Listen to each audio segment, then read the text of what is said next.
आने पर साधु को कैसी भावना रखनी चाहिए? पहली बात तो ये कि हमारे प्रारब्ध का ही भोग है। जो अशुभ कर्म है उनके परिणाम से दुख की प्राप्ति होती है और जो शुभ कर्म है उनसे सांसारिक सुख की प्राप्ति होती है।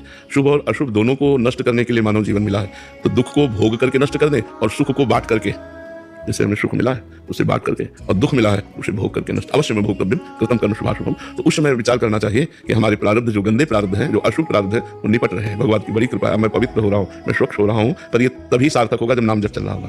तो प्रभु का प्रताप, कृपा, प्रसाद अगर हमारे ऊपर है तो हम बड़े से बड़े दुख को आनंद पूर्वक काट सकते हैं। और यदि प्रभु से नहीं जुड़े तो निगेटिव विचार और दुख ये हमको नष्ट कर देंगे, हमको जला देंगे। दुख है और नकारात्मक सोच है, दोनों मार रहे हैं। दुख है और सकारात्मक सोच है तो हम बच जाएंगे। दुख में यदि हमारी सकार बड़ी कृपा भगवान की, दुख देकर भगवान हमको पवित्र कर रहे हैं। अब आगे हमारा मार्ग जो है निष्कंटक होता चला जाएगा और दुख को सहने की सामर्थ्य नाम जप से आती है। देखो, दुख प्राकृतिक ही आता है, कोई चिदानंद तो होता नहीं, प्राकृतिक ही होता है। शरीर में पीड़ा, शरीर में रोग, परिवार में विपत्ति, मरण, जन्म, जो भी संसार में लाभ हानि, ये दुख होते हैं। और क्या दुख होता है? सांसारिक ये दुख होते हैं। तो प्रकृति जन्य दुख है और परमात्मा जन्य आनंद